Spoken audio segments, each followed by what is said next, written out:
আসসালামু আলাইকুম বন্ধুরা, সবাই কেমন আছো? আশা করি সবাই ভালো আছো। তো আজকে ভিডিওটা নিয়ে আসলাম কীভাবে ফেসবুক পেজ চিরতরে ডিলিট করতে হয়। তো ভিডিওটি স্কিপ না করে সম্পূর্ণ ভিডিও দেখতে থাকো। ফেসবুক যে অ্যাপসটি আছে সেই অ্যাপসটিতে চলে যেতে হবে। অ্যাপসটিতে চলে আসার পরে উপরে যে নিজের প্রোফাইলে যে পিকটা আছে এখানে একটা ক্লিক করে দেবে। প্রোফাইলে ক্লিক করার পরে এখানে ইন্টারফেস নিয়ে আসবে। এখানে আসার পরে প্রথমে তোমার যে ফেসবুক পেজ যেটা রয়েছে সেটা সিলেক্ট করে দিতে হবে। এখানে একটা ক্লিক করার পরে তোমার ওখানে যে ফেসবুক পেজ আছে সেটা এখানে শো করবে। এখানে ক্লিক করার পরে তোমার যে ফেসবুক যে পেজ যেটা রয়েছে সেটা এখানে সিলেক্ট করবে। দেখো এখানে আমার ফেসবুক যে পেজটা রয়েছে সেটা এখানে দেখা যাচ্ছে। এখানে একটা ক্লিক করে দেবো।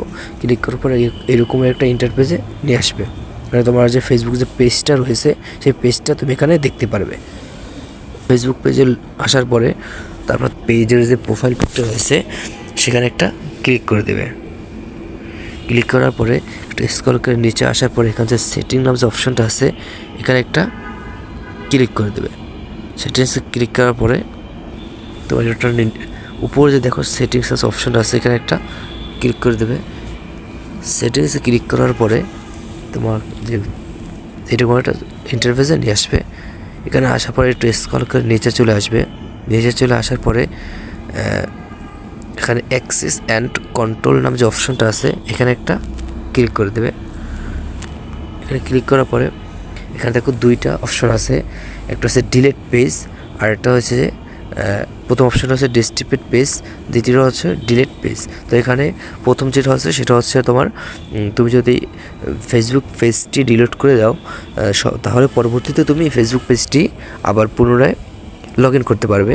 আর যদি তুমি ডিলিট অপশন রেখা যেটা সিলেক্ট করে দাও তাহলে তুমি এটা ফেসবুক পেজটি চিরতরে তুমি ডিলিট করে দেবে আর কখনো তুমি এটা লগ ইন করতে পারবে না। আর অন্য কেউ যদি চায় এটা লগ ইন করতে তাও পারবে না, একেবারে চিরতরে এটা ডিলিট হয়ে যাবে। তো আমি যখন যেটা ডিলিট করে দেবো তো আমি এখান থেকে ডিলিট পেজ যে অপশনটা আছে এটা আমি সিলেক্ট করে দিয়েছি। সিলেক্ট করার পরে এখান থেকে কন্টিনিউ যে অপশনটা আছে এখানে একটা ক্লিক করে দেবে। তারপর এখানে দেখো কিছু ইন্টারফেস আসছে। এখানে হচ্ছে যে তুমি কী কারণে পেজটি ডিলিট করতে চাচ্ছ সেখানে একটা অপশন তোমাকে এখানে সিলেক্ট করে দিতে বলছে। তো এখানে না দিলেও অসুবিধা নেই, তো আমি এখানে দিচ্ছি না।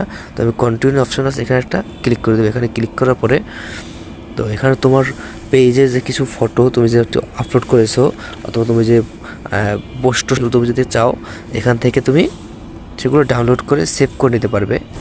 আর যদি না চাও তাহলে অসুবিধা নেই। তো আমি চাচ্ছি না যে আমি আমার যে পোস্ট করেছি সেগুলো আমি ডাউনলোড করে নিতে। তো এখানে আমি কন্টিনিউ যে অপশনটা আছে এখানে একটা আমি ক্লিক করে দেবো। কন্টিনিউতে ক্লিক করার পরে এখানে আমার যে ফেসবুক যে আইডি যেটা রয়েছে সেটা যে পাসওয়ার্ডটা সেই পাসওয়ার্ডটা এখানে সিলেক্ট করে দিতে বলছে। তো ফেসবুক যে পাসওয়ার্ডটা এখানে সেটা সিলেক্ট করে দিতে হবে। তো আমার ফেসবুক পাসওয়ার্ডটি দেওয়া হয়ে গেছে। তো আমি এখানে যে কন্টিনিউ যে অপশনটা আছে সেখানে আমি একটা ক্লিক করে দেবো। একটু ক্লিক করার পরে তোমাকে এইরকম একটা ইন্টারফেসে নিয়ে আসবে যে ডিলিট পেজ। মানে তুমি কি বারবার সতর্ক দিতেছে যে তুমি কি আসলেই তোমার পেজটি ডিলিট করতে চাচ্ছ কি না। ডিলিট অপশন যেটা রয়েছে সেখানে আমি এটা সিলেক্ট করে দেবো ডিলিট পেজ। তো ডিলিট পেজে ক্লিক করার পরে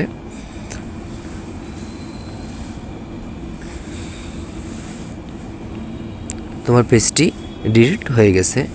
পেজটি কিন্তু ডিলিট হয়ে গেছে। এখানে ক্লিক করলে আমার ফেসবুক পেজটি দেখা যাচ্ছে না। তো এই ছিল আজকের ভিডিও। যদি ভিডিওটি ভালো লেগে থাকে তাহলে আমার চ্যানেলটি সাবস্ক্রাইব করে দেবে এবং পাশে থাকা বেল বাটনটি ক্লিক করে দেবে যাতে করে পরবর্তী ভিডিওটি সবার প্রথমে তোমার কাছে গিয়ে পৌঁছে। এবং কীরকম ভিডিও পেতে চাও সেটা কমেন্ট বক্সে জানাতে ভুলবে না। সবাই ভালো থাকবে, সুস্থ থাকবে। আসসালামু আলাইকুম।